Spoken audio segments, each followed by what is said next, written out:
When you were younger, what were some stories that your parents told you about their life? I've got a brother and a sister, both of whom are no longer with us. Both my parents passed away a while ago.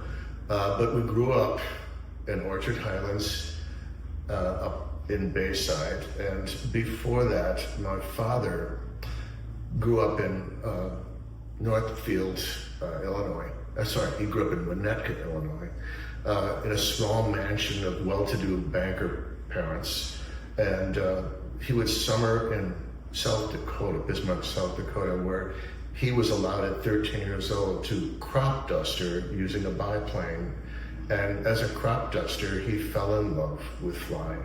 He fell deeply in love for his entire life. That would probably be, I'd say probably 1936, so just before World War II.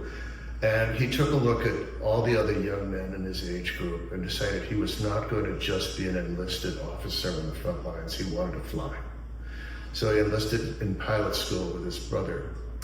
And in pilot school, he excelled, did very well. And he went to the rank of pilot, first lieutenant, and flew 30 missions on a bomber in the European theater, B-17. Really successful, so successful, as a matter of fact, that they gave him a plaque that made him part of something called the Lucky Bastards Club. And then they told him that he could fly the rest of the war in a P-51 Mustang fighter, which he loved. And when he came back home from the war, he wanted to get married. So he had decided he was going to go into accounting and became he got straight A's, but he worked his way, this is my father, worked his way through college playing poker, making money off of poker that paid his tuition. And he graduated from the University of Michigan, met my mother on a Halloween dance, and they married in 1947. And he worked for Price Waterhouse as a traveling accountant for a couple of years down in Chicago, Northfield. And had first couple kids. As a matter of fact, my first house, by driving down on I-94, you can actually see the house from I-94 where I was born and grew up in. And as got a little bit older, they moved to a different place and then moved up to Milwaukee.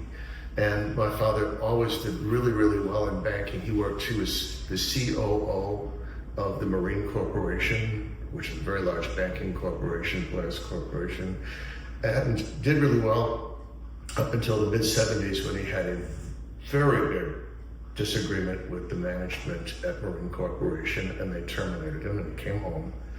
And he was very depressed, very out of depression. He decided after a couple of years he was going to do something where he would rediscover his love of flying. And he decided, I'm going to build an experimental biplane that I can fly upside down and do all the aerobatic stunts that I always wanted to do. So he found, after looking for catalog after catalog and making friends with the head of the EAA, Paul Beresny, he's going to build a Pitts special biplane. And he started acquiring the catalogs and parts, and they got all shipped up to our house at 10. And I helped my father. So in the basement of this colonial house up in Orchard Highlands, this biplane started to come together. And I watched him learn how to weld and how to dope plane wings. And we realized as we got about 3/4 of the way through that you can't just build a biplane in your basement unless you take a wall out. So we took a wall out. And the wall came out and the plane went up into the garage.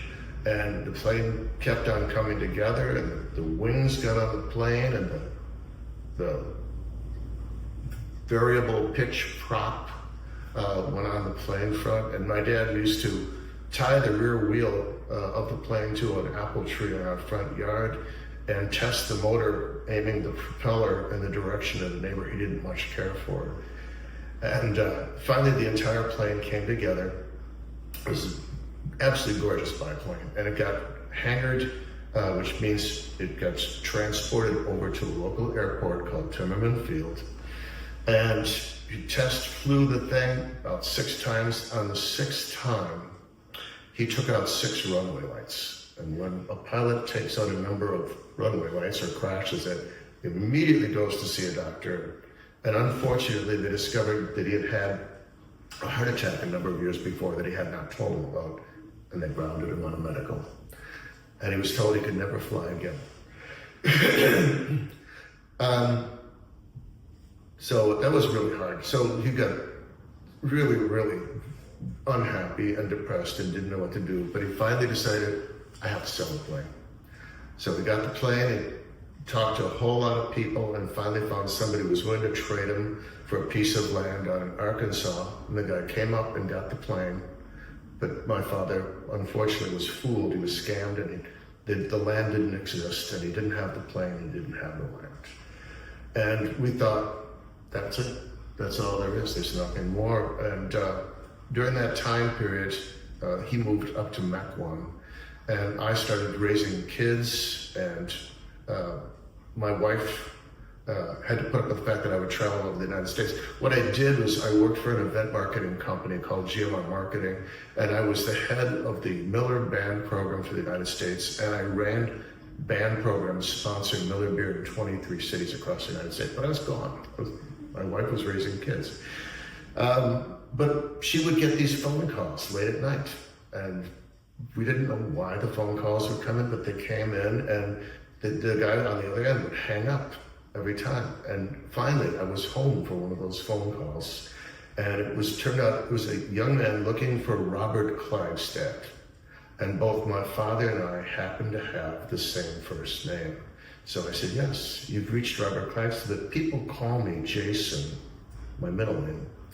But I'm Robert Klagstad. He goes, I have your father's plane. And it was a young man named Daniel Rifa, who was a 23-year-old pilot in Sweden.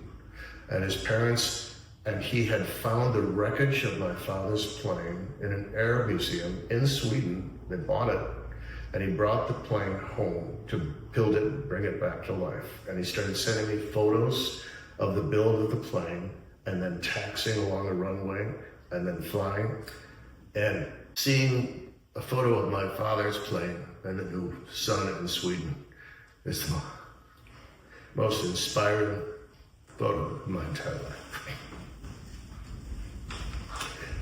I'm sorry, but that does it to me every time because I love my father. That's the story of my father's plane. Yeah. Are there any lessons you think we should take away from your father's plane and your father's life?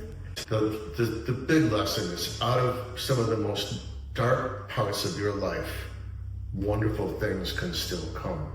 You can still realize the fact that life is a wonderful experience, even when you're in your darkest moments. And that's my lesson.